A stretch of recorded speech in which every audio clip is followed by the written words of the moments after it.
Bonjour à toutes, bonjour à tous et bienvenue dans Tech24. Ransomware et terrorisme, même combat?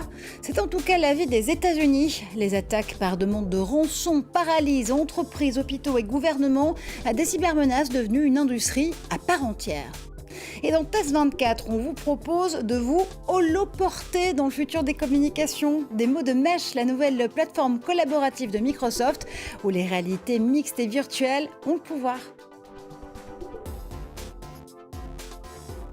Mais d'abord, c'est une affaire d'espionnage qui remonte à la surface. Les États-Unis auraient écouté plusieurs dirigeants européens entre 2012 et 2014. Au cœur de ces écoutes en eau trouble, les câbles sous-marins danois. Explication avec Inès Olagaray et nos confrères de France 2. Ce sont de gigantesques autoroutes de l'information. Des kilomètres de câbles placés au fond de la mer et par lesquels transitent les communications téléphoniques et Internet. Il en existe 447 dans le monde. Et ces câbles alimentent des points de connexion à partir desquels les services secrets n'ont plus qu'à se brancher. On peut ramasser toutes les informations qu'on veut.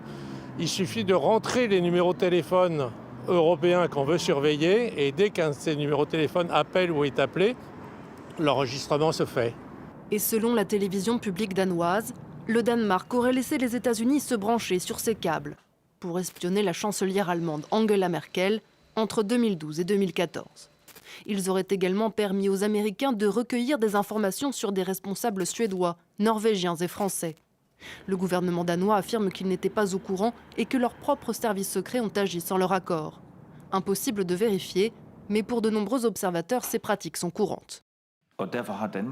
Les services secrets du Danemark et d'autres pays ont un grand intérêt à collaborer avec les États-Unis, qui peuvent en échange leur fournir de nombreuses informations en leur possession. C'est donc un jeu très complexe entre alliés. Edward Snowden, lanceur d'alerte et ex-membre de la NSA, avait déjà révélé l'existence d'un cheval de Troie permettant à la NSA d'intercepter le trafic de 46 câbles sous-marins situés en Europe. Élever les affaires de rançongiciel au même rang de priorité que le terrorisme. C'est donc la nouvelle doctrine du ministère de la Justice aux États-Unis. Le patron du FBI va même jusqu'à comparer ces attaques par demande de rançon au 11 septembre. Et pour cause, les derniers mois ont été ceux de tous les dangers en matière de cybercrime. Guillaume Gralet du magazine Le Point est avec nous pour décrypter ce rançonnage de plus en plus massif. Hello Guillaume. Bonjour Marjorie. Alors on voit une multiplication d'attaques informatiques qui secouent aussi bien les géants de la viande comme ceux de l'énergie. Mais d'abord, un rançongiciel, c'est quoi exactement, docteur Gralet? Marjorie, c'est un logiciel d'extorsion qui va crypter des données personnelles et qui va demander aux propriétaires de ces données d'envoyer de l'argent pour pouvoir y accéder de nouveau, accéder à la clé. Alors, dans la plupart des cas, on va passer par des emails malicieux et lorsqu'on va les ouvrir, on va avoir ce qu'on appelle un payload, une charge qui va rendre inaccessibles ces fichiers. Et effectivement, début juin, c'est un des géants, la filiale américaine du géant brésilien de la viande, JBS, qui en a été victime. On a vu certaines chaînes de production perturbées, certains magasins d'alimentation également.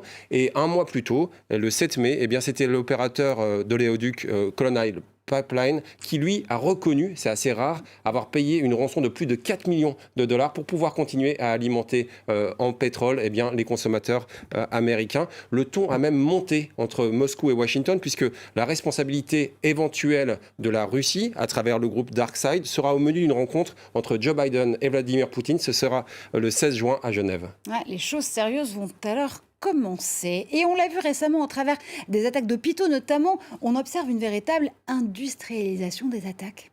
Oui, Marjorie, c'est un peu fou, mais les attaquants peuvent littéralement tout acheter en ligne, sur le dark web plus précisément, des mots de passe, des plateformes où se faire payer en bitcoin ou en Monero, mais également des programmes au nom maintenant connu comme Ryuk, qui a été utilisé dans l'attaque de l'hôpital de Villefranche-sur-Saône, des équipes même qu'on va pouvoir louer en échange d'une rémunération. C'est le cas par exemple de Revil, c'est une contraction de Ransomware Evil et ça a été inspiré une allusion au jeu vidéo Resident Evil.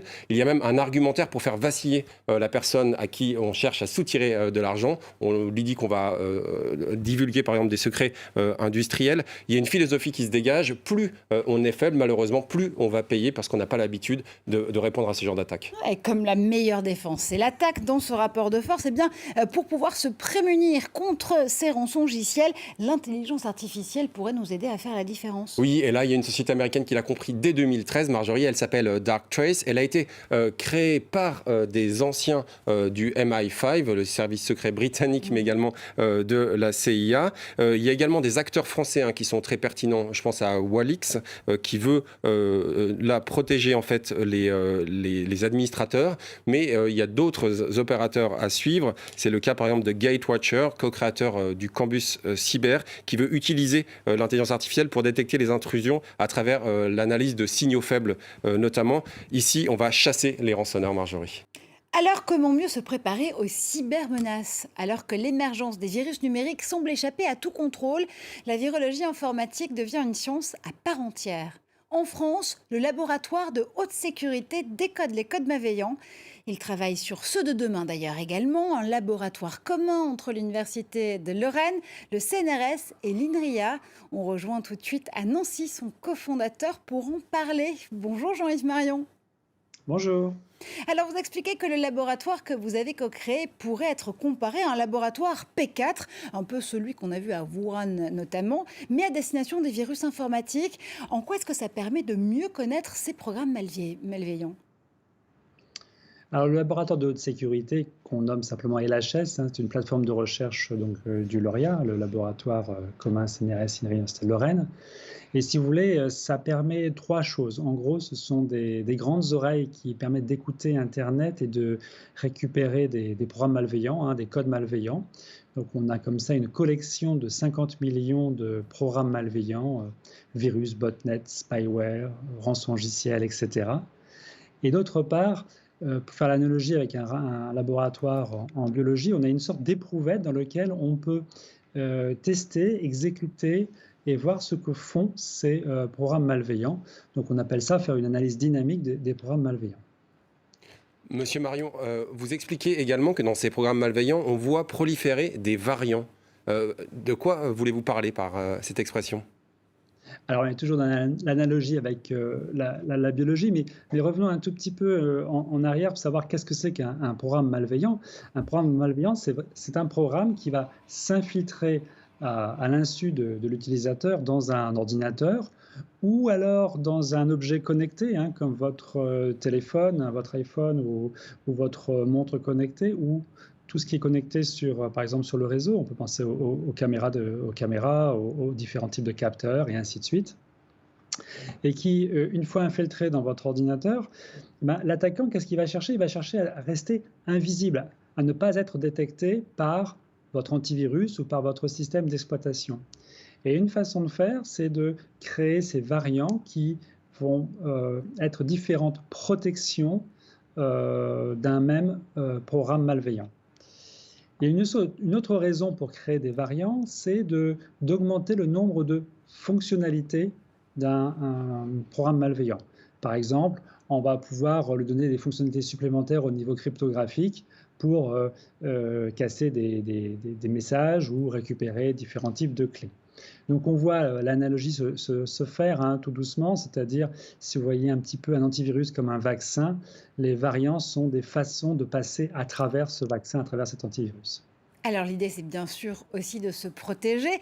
Quelles sont les règles simples qui permettent d'établir un guide de survie en quelque sorte à l'ère de ces proliférations d'attaques cyber ? Bon, j'espère que tout le monde connaît les règles simples, mais je pense qu'il faut bien les comprendre. Il faut revenir toujours un peu à la base. Qu'est-ce que fait le programme malveillant ? Il s'infiltre dans un ordinateur. Et pourquoi il s'infiltre dans un ordinateur ? Ou comment il s'infiltre dans un ordinateur ? C'est ça qu'il faut comprendre. Il y a deux grandes méthodes. La première, c'est ce qu'on appelle l'ingénierie sociale, c'est-à-dire que l'attaquant va essayer de vous faire cliquer ou vous faire lire un document, par exemple, ou regarder une vidéo. Donc ça, il va essayer d'une certaine manière de capturer votre attention. Donc il y a des techniques qui existent. Donc, pour faire face à ça, je pense que la première chose, c'est l'éducation. Il faut comprendre ce que l'on fait. Il ne faut pas répondre à du phishing, c'est-à-dire à des lettres vous demandant votre mot de passe ou votre numéro de compte bancaire, des choses comme ça. Et l'autre façon d'infiltrer un ordinateur, hein, de le compromettre, c'est d'utiliser une vulnérabilité. Qu'est-ce que c'est qu'une vulnérabilité? C'est un grand mot pour quelque chose de très très simple. C'est un bug, c'est une erreur. Et comment on évite les bugs? C'est en mettant à jour régulièrement vos systèmes d'exploitation, vos applications que vous utilisez tous les jours, et ainsi de suite. Bien entendu, il faut toujours en plus une protection parce que ce n'est pas suffisant, hein. Il faut donc avoir un antivirus ou un EDR ou quelque chose comme ça qui lui-même est à jour.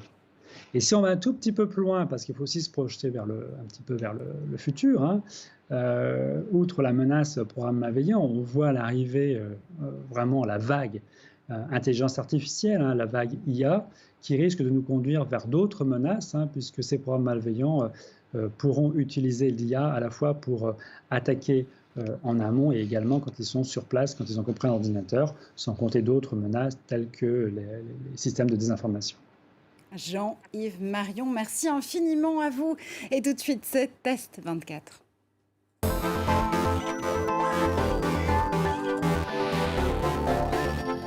Et cette semaine, Test 24 vous embarque dans Mesh. Mesh, c'est cette nouvelle plateforme collaborative éditée par Microsoft et qui pourrait préfigurer l'avenir de la communication en réalité mixte. Mais pour ça, on a besoin de voir par vos yeux, Guillaume, puisque c'est vous qui les portez, ces HoloLens, pour nous embarquer dans ce nouvel univers. Oui, et cette réalité mixte, Marjorie, elle a la particularité de s'intéresser d'abord au mouvement de mes yeux, mais également de mes mains, de ma tête. C'est un véritable univers spatialisé qui intéresse énormément d'industriels, aussi bien Airbus, Saint-Gobain, mais également l'hôpital d'Avicenne, de l'AP-HP, qui, pour certaines opérations d'orthopédie, eh bien, a utilisé la connaissance, le concours, les conseils de chirurgiens situés dans le monde entier. C'est ça que je trouve très intéressant. Alors ici, on a, Marjorie, la possibilité de parler à des personnes très proches, mais également à l'autre bout du monde. On a Marc qui est avec nous cette fois-ci à Londres. Hello Marc.